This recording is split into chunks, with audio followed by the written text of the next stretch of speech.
wanna fight you, man. You got them long arms and things, and you getting cut up and shit. No, say nephew, let them bitch ass. All right, my bad, chat. My bad. I got Pluto in here. Hey, chill out, boy. He's super sad today. So my female dog, Princess, she went to training, and this nigga been sad the whole day, man. Like, he don't want to talk to nobody. He's just sitting down. But anyway, yo.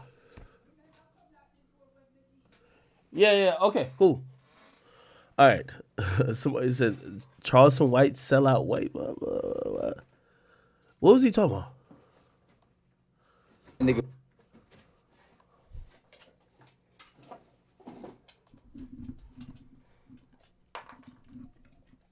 What the fuck is this?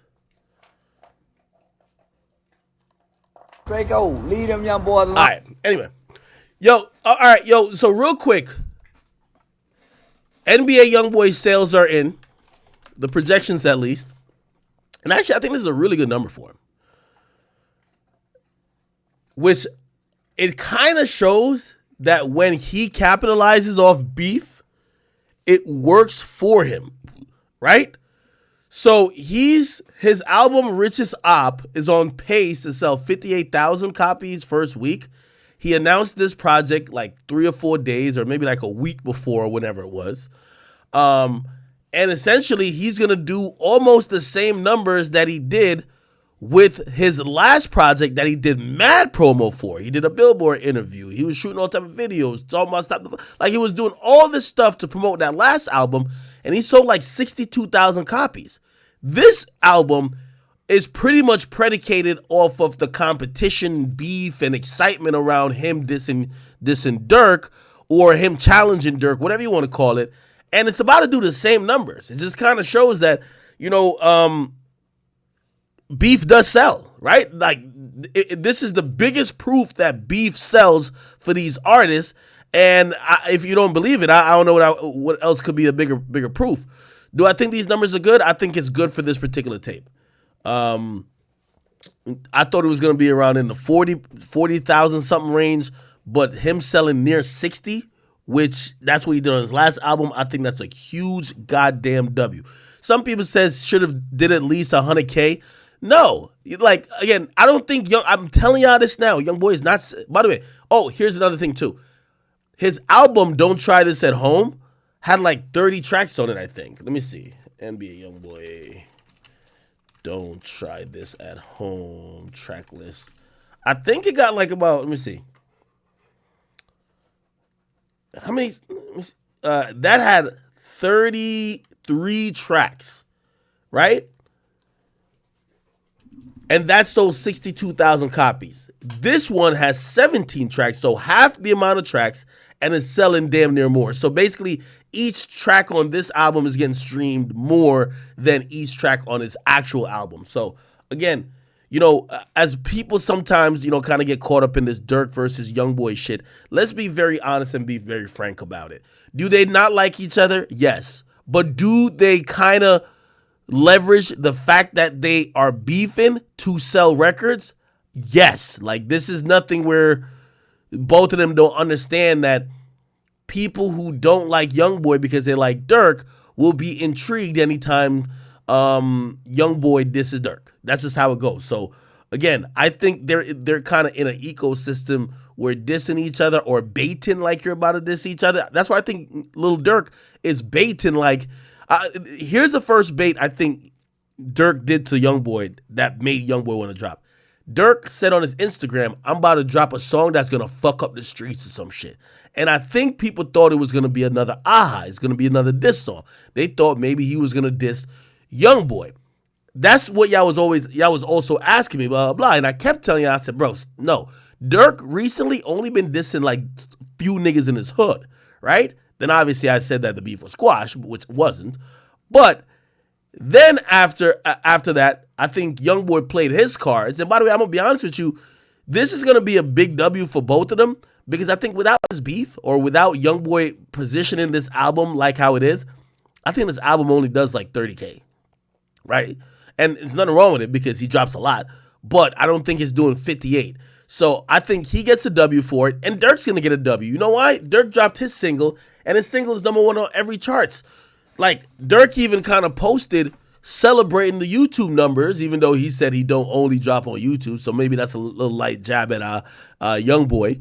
But look, Dirk, J. Cole, look at the streams. This might be his best streaming song since the Laugh Now Cry Later, which wasn't his song, right? That was Drake's song, which Drake's song's just gonna go stupid.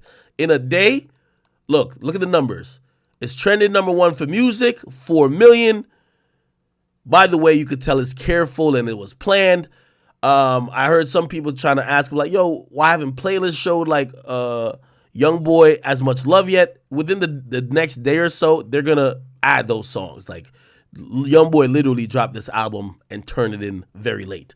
If you turn your album in very late, they're not gonna change a playlist that they plan these playlists out sometimes for weeks, right? Like, for example, Lil Dirk, like, people, whether at Spotify or people at Apple Music, they knew that Dirk was dropping a single. Dirk turned in the song, played it for them, previewed it weeks ago. That's why they could have heard it to say, hey, if you look on, say, Rap Caviar, they have Dirk's song All My Life at #1.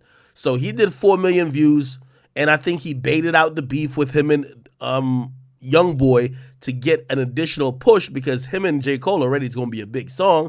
But then if we look beyond that, look at NBA Youngboy, and he dropped his shit called Bitch Let's Do It. He's talking spicy in here. He's kind of dissing people. He's trending #2, right? And yes, Dirk is doing more streams for the music video, for his music video, than this song. But again, Dirk's song is supposed to be a mainstream single. This is just like some hood turn-up song by Youngboy. You get what I mean? Still good numbers by Youngboy. The point I'm trying to say, in hip-hop history, beef has always been a thing where it's beneficial for the two people going back and forth, as long as it's not like a Ja Rule situation. If two people are in beef, like I'm telling you, like, I forgot what executive said it, but shit, the magazines used to say it. The beef, the West Coast, East Coast beef was where people were tuning into these magazines to kind of read or see what's going on. And it helped Tupac and it helped Biggie. Now, obviously, there was real consequences because people died. But beef generally in hip hop helps and creates, it isolates everybody and everything else going on and only puts the focus on two people, right? Like, I always told 6ix9ine when him and Trippie was going back and forth, they never produced music in it. They never promoted music in it. One thing with Youngboy, one thing with Durk, their beef, they're constantly putting out music, or they're constantly teasing music, or, hey, I might diss him on this new thing. You know what I mean? So again, no matter what you guys want to say about this beef, I know some of y'all fans are invested. Like, I think y'all are at war with these artists. These artists are lining their fucking pockets, right?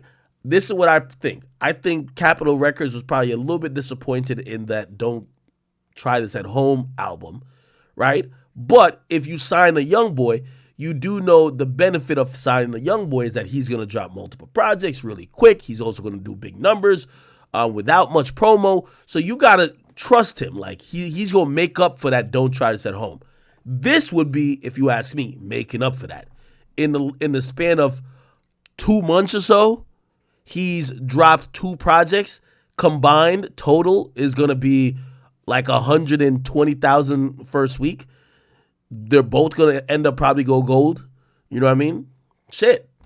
That's what it is. So again, the beef is benefiting both of these guys. We obviously don't want nothing to get violent. Obviously, we do know there has been a death throughout the situation, King Von. But these artists know what they're doing, and they're definitely doing it to benefit their career too, okay? Because if y'all really hate each other that much, you wouldn't be publicly just spelling it all out and dropping music releases with it. So it is what it is. Somebody said Durk should have dropped his album. No, Durk's not like Youngboy. You know, Durk is a rollout type of guy. Also, I believe he's trying to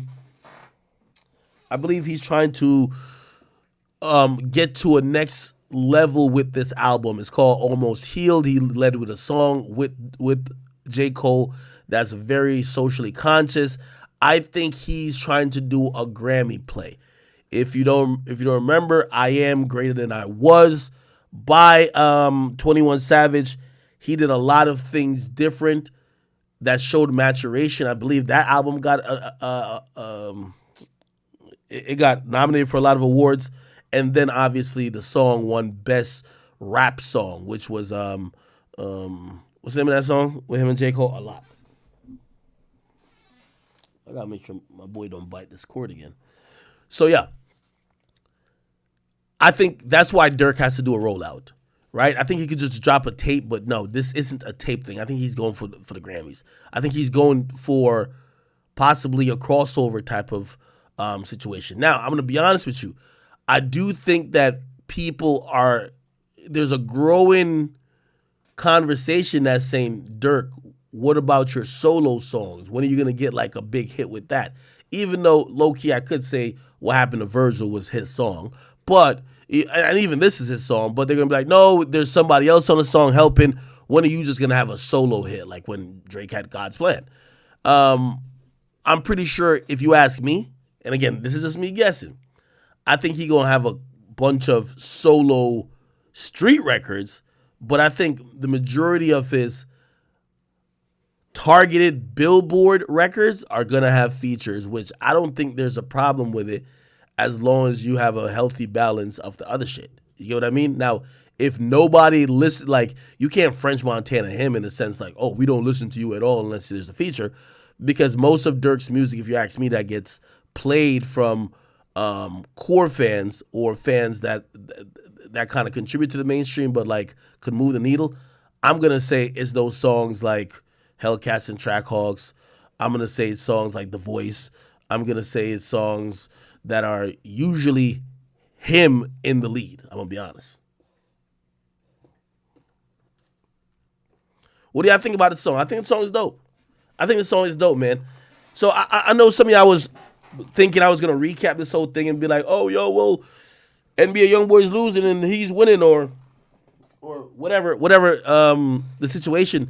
Both these artists are winning right now with the situation. Now, granted, are they both exploiting real issues that they have? Yeah, but shit, you know what I mean? Such is the case with hip-hop. People, it's the reason why Soulja Boy is trying to act like he's beefing with them to get more sales.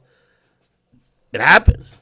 It's the reason why a lot of y'all like drill music, because drill music, y'all can see how real it is. Y'all can see people call each other out type shit. You get what I mean?